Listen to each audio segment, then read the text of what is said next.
Yo hoy vengo a hablar sobre qué es un potenciómetro. Ok, un potenciómetro es una resistencia variable, por decirlo así de sencillo. El problema o la diferencia es la técnica para que esa resistencia pueda variar y cómo lo hace. Los potenciómetros limitan el paso de la corriente eléctrica, provocando una caída de tensión en ellos al igual que en una resistencia. Pero en este caso, el valor de la corriente y la tensión en el potenciómetro la podemos variar solo con cambiar el valor de su resistencia. En una resistencia fija, estos valores serían siempre los mismos. El valor de un potenciómetro viene expresado en ohmios, como las resistencias, y el valor del potenciómetro siempre es la resistencia máxima que pueda llegar a tener. El mínimo, lógicamente, es cero.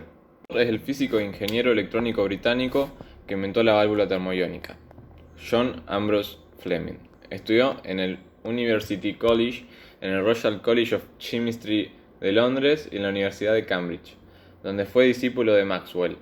Tras una serie intermitente de empleo en la docencia, consiguió el nombramiento como profesor de tecnología eléctrica en el University College de Londres en 1885 y como profesor en la Universidad de Londres en 1910.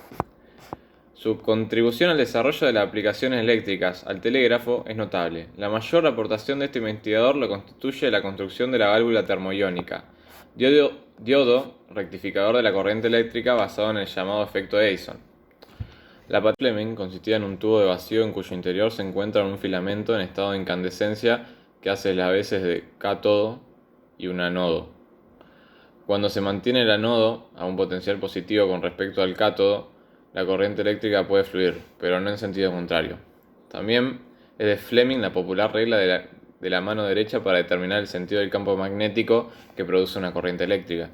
¿Cómo está compuesto un potenciómetro? Un potenciómetro está compuesto por una resistencia de valor total constante a lo largo de la cual se mueve un cursor, que es un contacto móvil que divide la resistencia total en dos resistencias de valor variable, y cuya suma es la resistencia total, por lo que al mover el cursor una aumenta y la otra disminuye. Ahora, a la hora de conectar un potenciómetro se puede utilizar el valor de su resistencia total o el de una de las resistencias variables, ya que los potenciómetros tienen tres terminales, dos de ellos en los extremos de la resistencia total y otra unida al cursor. Existen varios tipos y clasificaciones para el potenciómetro. Primero voy a hablar sobre los tipos de potenciómetro de mando. Los potenciómetros de mando son adecuados para ser utilizados como un elemento de control de la tensión en un aparato electrónico. Aquí el usuario los va a accionar para que varíen los parámetros normales de funcionamiento, por ejemplo, el volumen de un aparato de audio. Dentro de los potenciómetros de mando tenemos potenciómetros rotatorios. Se controlan girando su eje, son los más habituales, pues son de larga duración y ocupan poco espacio. Potenciómetros deslizantes. La pista resistiva es recta, de modo que el recorrido del cursor también lo es. Han estado de moda hace unos años. Se usan sobre todo en ecualizadores gráficos, pues la posición de sus cursores representa la respuesta del ecualizador. Son más frágiles que los rotatorios y ocupan más espacio. Además, suelen ser más sensibles al polvo.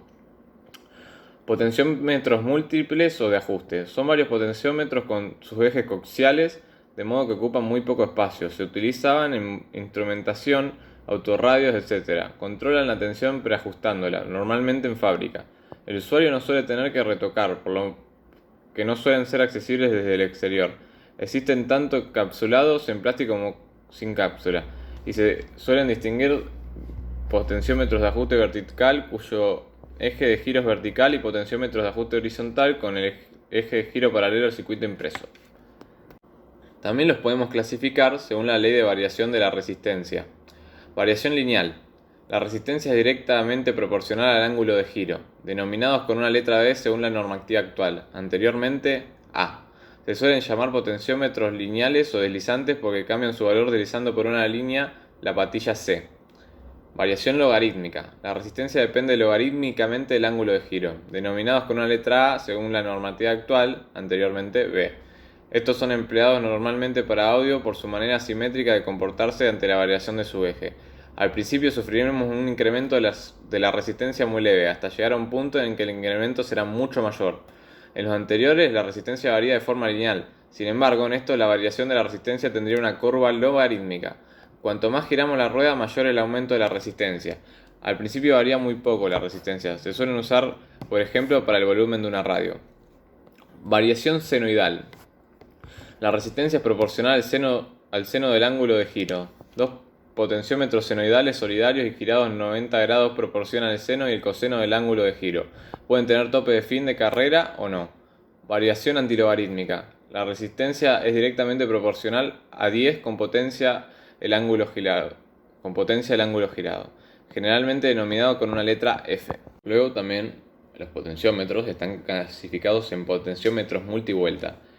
Para un ajuste fino de la resistencia existen potenciómetros multivuelta, en los que el cursor va unido a un tornillo desmultiplicador, de modo que para completar el recorrido necesita varias vueltas del órgano de mando. Como último tipo de potenciómetro tenemos el potenciómetro digital, el cual es un circuito integrado cuyo funcionamiento simula el de un potenciómetro analógico. Se compone de un divisor resistivo de n+1 resistencias con sus n puntos intermedios conectados a un multiplexor analógico que selecciona la salida. Se manejan a través de una interfaz de serie, SPI, I2C, microwire o similar. Suelen tener una tolerancia en torno al 20% y hay que añadirle la resistencia debida a los switches internos, conocido como Riper. Los valores más comunes son de 10K y 100K, aunque varía en función del fabricante con 3264, 128, 512 y 1024 posiciones en escala logarítmica o lineal. Los principales fabricantes son Maxim, Intersil y Analog Devices. Estos dispositivos poseen las mismas limitaciones que los conversores DAC, como son la corriente máxima que pueden drenar, que está en el orden de los mA, la INL y la DNL, aunque generalmente son monotónicos. Bueno, por último voy a hablar de la utilidad del invento. Es utilizado generalmente en un ámbito técnico. El potenciómetro sirve para limitar el paso de la corriente eléctrica, por lo tanto se refiere a la intensidad, provocando una caída en la tensión. El valor de la corriente y la tensión para el potenciómetro puede ser variada únicamente tras modificar el valor de su resistencia. Tengamos en cuenta que, si se trata de una resistencia fija, el valor de la resistencia sería siempre el mismo. Otros usos. Existen potenciómetros en los que la resistencia no es una función lineal del desplazamiento del cursor. Se utilizan cuando se quieren conseguir efectos no lineales con el desplazamiento, por ejemplo, logarítmicos, exponenciales, cuadráticos, etc. Existen potenciómetros para detectar todo tipo de desplazamientos, lineales, angulares, etc. Existen potenciómetros dobles que permiten determinar la posición de un punto en el plano. Se emplean, por ejemplo, en los joysticks.